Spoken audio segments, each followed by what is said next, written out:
Todo empezó con una clase de zumba. El pasado 15 de febrero, en Cheonan, Corea, un monitor de ritmos latinos ofrecía una de sus clases sin saber que aquellas instalaciones se convertirían en un brote que terminaría contagiando a 112 personas. Las autoridades coreanas concluyeron que el flujo de aire generado por el ejercicio físico intenso pudo causar la transmisión de la enfermedad desde el instructor enfermo. Ninguno de los que asistían a clase de pilates en ese recinto, también con un monitor infectado, se contagió de COVID. Sucedió lo mismo en un restaurante chino, en el que se contagiaron los comensales de las mesas vecinas a la del paciente cero, algunos a más de 4 metros. Y en un largo viaje en autobús, en el que una mujer transmitió la enfermedad a 23 pasajeros. Nuevos estudios y científicos reclaman que se tenga en cuenta esta vía aérea de contagio y critican que ni la OMS ni el resto de autoridades sanitarias la contemplen. Se están dando contagios por este medio. Estos casos parecen probarlo. Pero también demuestran otra cosa, que hacen falta unas condiciones muy concretas cada vez menos comunes para que suceda. La mejor prueba de la existencia de transmisión de SARS-CoV-2 por aerosoles proviene de ese brote en el gimnasio en Corea del Sur, donde había mucha gente junta y apretada en espacios cerrados, respirando intensamente, durante 50 minutos. Compartir espacios cerrados sin buena circulación de aire y estar cerca de personas infecciosas es una buena forma de propagar la infección, asegura la epidemióloga Emily Gurley, de la Universidad Johns Hopkins. Sin embargo, Gurley asegura que hay que ponerle muchos matices a la posibilidad de contagiarse del coronavirus por esa vía, lo que comúnmente entenderíamos por el aire. No estoy negando que pueda ocurrir, pero tenemos muchos estudios meticulosos que muestran que la mayoría de las infecciones se deben principalmente al contacto próximo y prolongado con pacientes infecciosos, razona la epidemióloga. Esto es, que lleguen a nuestros ojos, nariz o boca gotas con virus por el contacto cercano con una persona enferma de COVID. El coordinador de emergencias del Ministerio de Sanidad, Fernando Simón, lo explicaba así hace unos días. El virus no se transmite por aerosoles, gotas pequeñas que se inhalan porque permanecen en el aire. Se transmite por contacto directo con gotas más gruesas que caen rápidamente. De ahí la importancia de guardar 2 metros de distancia, porque esas gotas no flotan y se hunden antes de superar esa distancia. Pero Simón reconocía seguidamente que algunos estudios de casos concretos muestran que podría pasar. Es poco probable, dice la guía del Ministerio de Sanidad, la transmisión por el aire a distancias mayores de 2 metros. Es poco probable, pero es posible. Se acumula la evidencia de que hay contagio por aerosoles y de que los asintomáticos, 1/3 de los casos, según el estudio de seroprevalencia español, transmiten la infección, afirma Miguel Hernán, catedrático de epidemiología en la Universidad de Harvard y asesor del gobierno español. Según Hernán, estas dos cosas juntas refuerzan el mensaje del uso generalizado de mascarillas. Sí, como parece, hay contagio por aerosoles, hay que extremar la precaución en nuestros contactos con personas mayores y vulnerables, añade.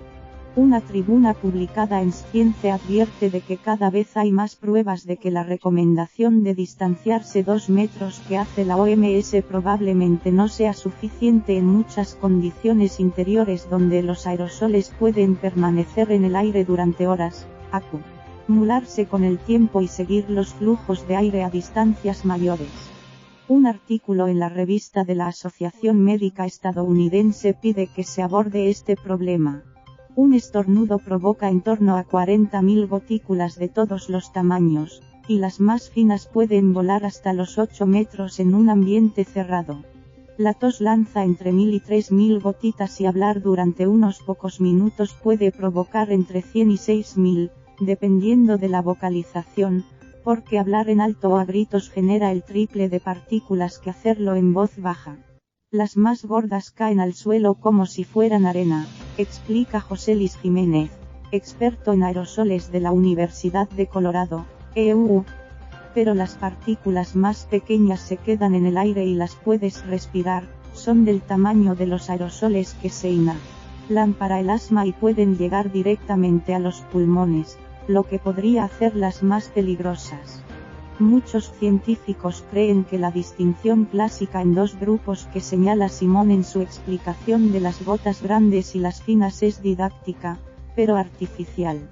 En realidad se trata de una gama continua y difusa de partículas de distintos volúmenes, no dos tipos claramente diferenciados con propiedades distintas.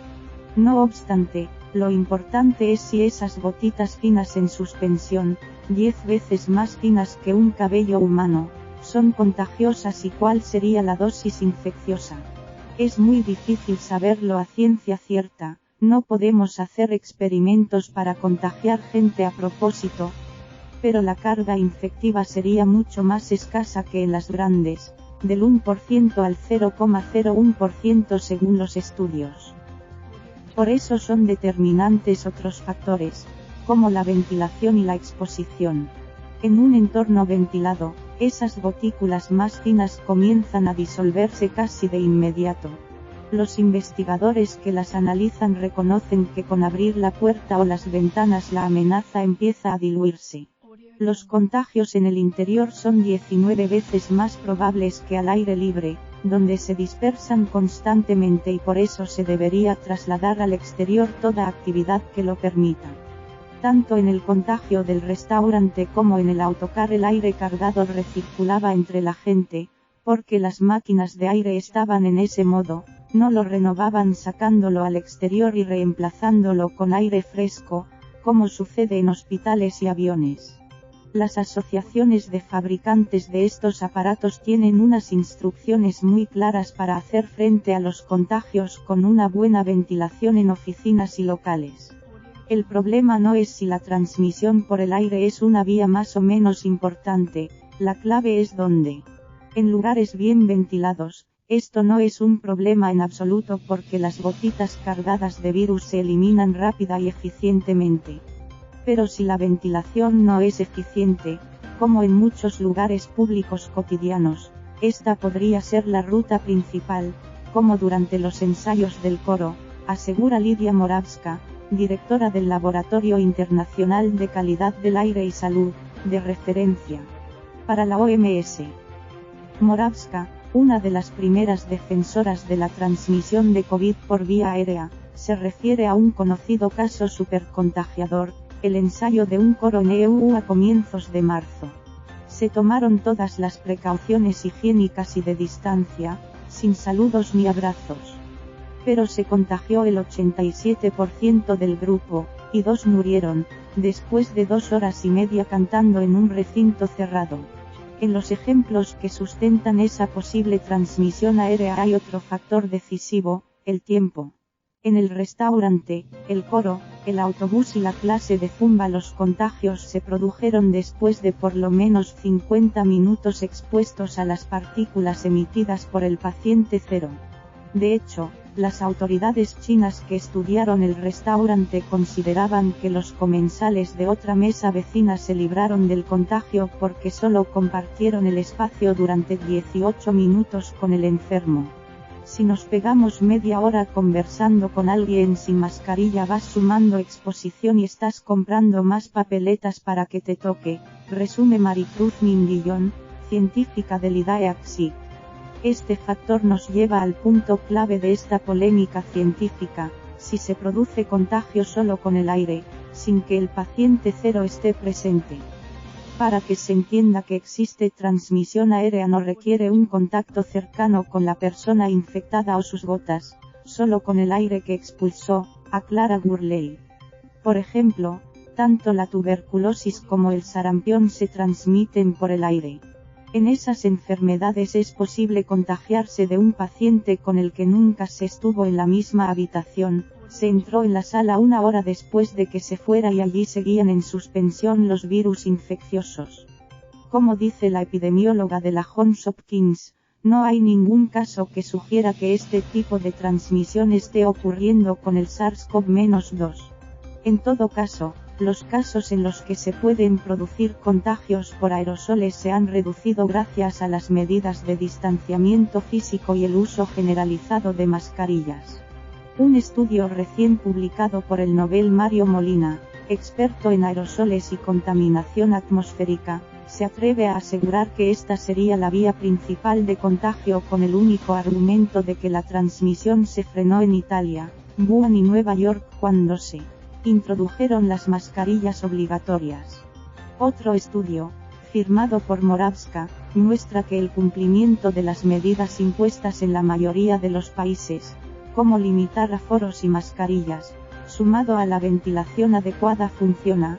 Los valores de contagio se redujeron aproximadamente entre un 80% y un 90%, tanto para condiciones de ventilación natural como mecánica, con respecto a los escenarios previos.